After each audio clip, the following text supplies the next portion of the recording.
is the CBS Evening News with John Roberts. Good evening. John Roberts is on assignment. I'm Jane Clayson. With a UN Security Council vote due within days, the White House today mounted one last push for a resolution authorizing military action against Iraq. As Joey Chen reports from Washington, the administration's top policymakers were out in force trying to convert 4 council votes into 9. While the president stayed away from reporters' questions, you can just see his baseball cap as Mr. Bush slipped back in from his morning run. His sales force worked furiously to win support for the UN resolution that would set a new deadline for Saddam Hussein. Next Monday, the 17th, appears firm. It's in the resolution, and we have no plans to change it, and nobody has directly suggested to us that we change it. Though the administration is willing to go it alone, the backroom diplomatic efforts are at full tilt. Secretary Powell says the U.S. still may be able to cobble together the 9 Security Council votes needed to win the new resolution. That would include Britain, Spain, and Bulgaria, plus at least 5 of the currently undecided nations: Pakistan, Chile, Mexico, Cameroon, Angola, and Guinea. But the governments that oppose an immediate ultimatum won't budge. France, Germany, Russia, China, and Syria all insist an attack on Iraq now would be premature. And Secretary Powell acknowledges that France alone may doom the effort by invoking its veto. Meantime, the drumbeat for peace continues. Protesters gathered outside the network's Washington studios, hoping to confront the administration's representatives as they arrive for the Sunday talk shows. The key players skirted face-offs by making back-alley entrances, but under tough on-camera questioning, held firm to the White House line that the case against Saddam Hussein has already been made. You're not saying this morning you just got to trust us on this one. If you knew what we knew, no, you're saying I think that, no. The administration's key figures underscore the point that if war is now inevitable, it is also imminent. As Secretary Powell said, the window for a peaceful resolution is closing rapidly. Jane? Joey Chen, thanks. Iraqi officials today were mounting a public relations campaign of their own, trying to cast themselves as the victims. As Lara Logan reports from Baghdad, one top general told reporters that a U.S. invasion seems almost inevitable. At today's press conference, I asked General Amin, Saddam Hussein's chief liaison with UN inspectors, if he believed that no matter what Iraq does, the United States is determined to go to war. His answer was emphatic. Yes, we believe that. But their hope, he explained, was that Iraq's current compliance with the UN would strengthen their hand in the court of world opinion. The country, meanwhile, is getting ready for war. The Arab satellite news channel Al Jazeera has broadcast pictures of Arab volunteers who they say have come to Baghdad to help defend the capital.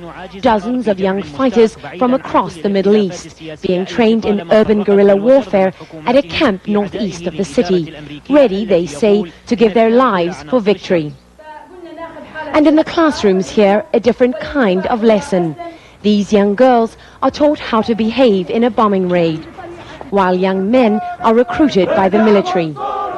Around the city, trenches are being dug, and sandbags filled to cover fighting positions, all against a backdrop of reassurance from the Iraqi president. Saddam Hussein has become a daily presence on state television for the past month. Both his sons were at Saddam's side, the oldest, Uday, who commands a pro-government militia, and Qusay, leader of the elite Republican Guard. The ruling elite here will be paying close attention to what happens in the UN Security Council this week. They know their fate, and the future of their country will be decided in the next few days. Lara Logan, CBS News, Baghdad. And we'll be right back.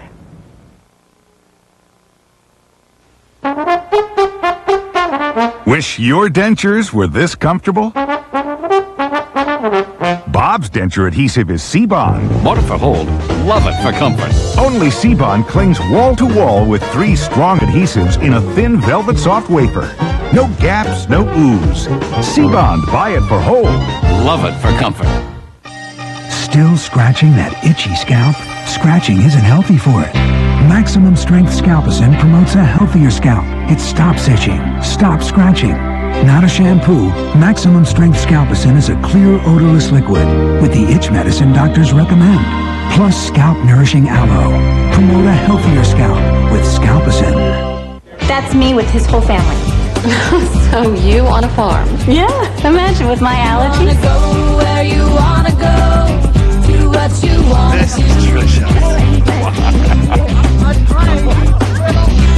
Now there's a new and different way to treat seasonal allergies. Singulair, the only seasonal allergy medicine that specifically blocks leukotrienes, an underlying cause of allergy symptoms. It's a once-a-day tablet that helps relieve a broad range of symptoms for a full 24 hours. Yeah, Side effects are generally mild and vary by age and may include headache, ear infection, sore throat, and upper respiratory infection. Ask your doctor about Singulair. Oh my God.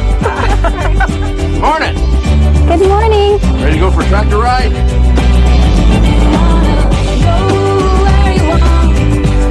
You know, I think I did just fine. Singulair, a different way to treat seasonal allergies. Chilly nights at the firehouse mean heartburn and gas. These don't have the medicine to relieve both, but Gas X with Malox does, combining the heartburn relief of Malox with the power of Gas X to beat the burn and the bloat fast. If you have diabetes, you've probably handled thousands of test strips. But no more, thanks to the AccuCheck Compact Meter. Just drop in a drum containing 17 test strips. Press the button and you're ready. 17 consecutive tests and no handling strips. What could be clearer? The AccuCheck Compact Meter. Look for the one with the drum. The more it hurts, the more you need the Icy Hot Patch. It concentrates pain relief right where it hurts. Icy first to dull the pain, then hot to relax pain away for hours of relief. The amazing Icy Hot Patch. Fantastic how long it works.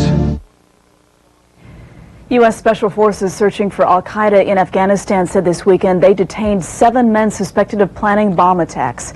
Jim Acosta tells us the questioning of captives is raising concerns about the line between legal interrogation and torture. In the hunt for al-Qaeda, human rights groups are not only expressing concern about how American forces will treat suspected 9/11 mastermind Khalid Sheikh Mohammed, but also how they've handled other captives in the war on terror.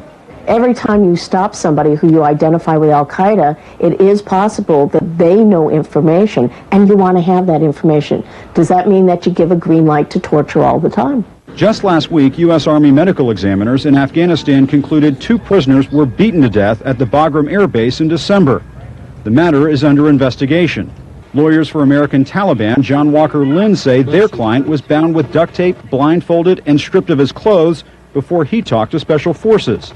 And human rights watchdogs say the sensory and sleep deprivation allegedly going on at Camp X-Ray in Cuba may be causing a rising number of suicide attempts. But they're talking about going further than that.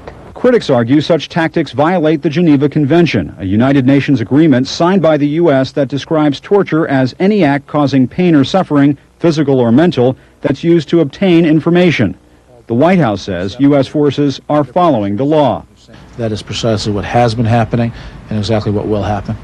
But counterterrorism experts say suppose there's a bomb somewhere in New York and a captive knows where it is.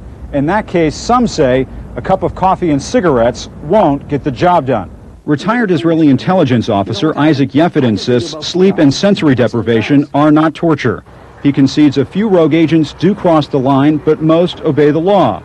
He believes torture often generates bad information. What about smacking somebody around? We are not allowed to do it. With pictures like these, human rights groups argue the U.S. risks its image as a defender of liberty if its forces are taking liberties in the war on terror.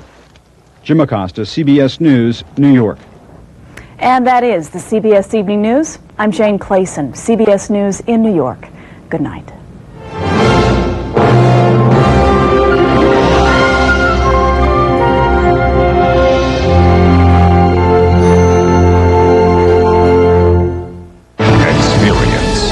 CBS News. The war hasn't even started yet, but the realities